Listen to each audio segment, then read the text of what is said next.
Hello and welcome to Cooking with Kelly. Today we are going to be cooking up some trigonometric identities. For today's video, you'll need approximately 23 20 cosine, 4 secant of theta, 6 sine squared of thetas, 2 cosecant squared of theta, dash of spices, or plus signs, minus signs, and equal signs, and of course, parentheses to show the order of your steps. Today we will be proving secant of theta over 1 plus cosine of theta is equal to secant of theta minus times cosecant squared of theta minus cosecant squared of theta. When proving a trigonometric identity, one must start on the more complicated side. For me, that is secant of theta times cosecant squared of theta minus cosecant squared of theta. The first step to proving this trig identity is to convert all secants and cosecants into sines and cosines. As you can see, secant of theta is equal to 1 over cosine of theta. You can also see that cosecant squared of theta is equal to 1 over sine squared of theta. So once it is converted to sines and cosines, your equation will look like this: 1 over cosine of theta times 1 over sine squared of theta minus 1 over sine squared of theta. Next, with the expression on the right side, you're going to factor out the greatest common term. The greatest common term is 1 over sine squared of theta.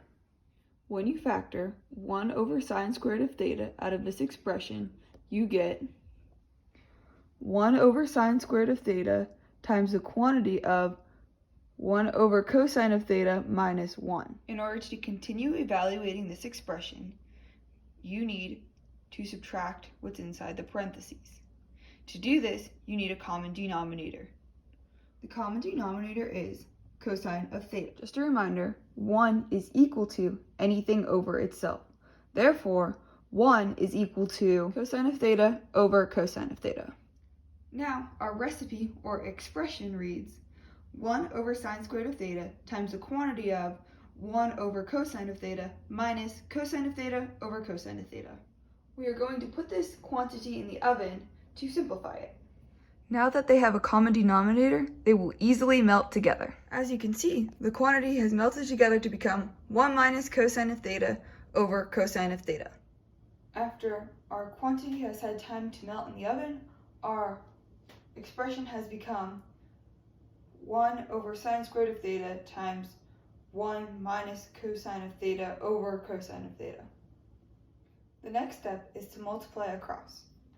So 1 times 1 minus cosine of theta is 1 minus cosine of theta. And sine squared of theta times cosine of theta is sine squared of theta times cosine of theta.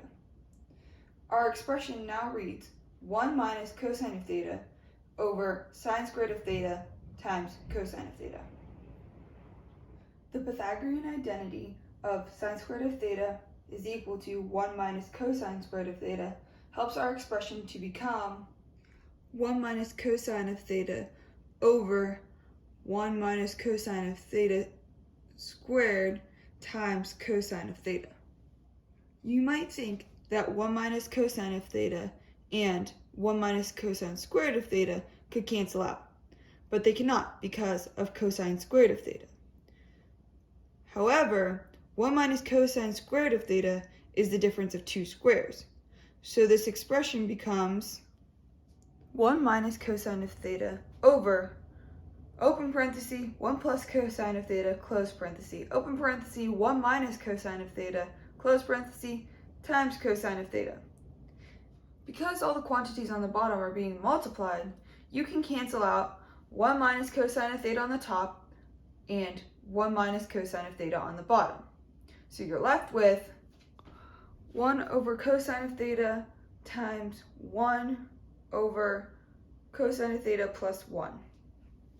Seeing as 1 plus cosine of theta is in the left side expression's denominator, I know I'm on the right track. Based on the reciprocal identity, I know that secant of theta equals 1 over cosine of theta. Therefore, this 1 over cosine of theta on the left side can become secant of theta over 1. In this current expression, the 1's cancel out. And now we can allow this expression to melt and multiply together. Once melted and multiplied together, our expression becomes secant of theta over cosine of theta plus 1, which, as you recall, now equals the left side of the expression. Now we have officially proven that secant of theta over 1 plus cosine of theta is equal to secant of theta times cosecant squared of theta minus cosecant squared of theta, using trigonometric identities.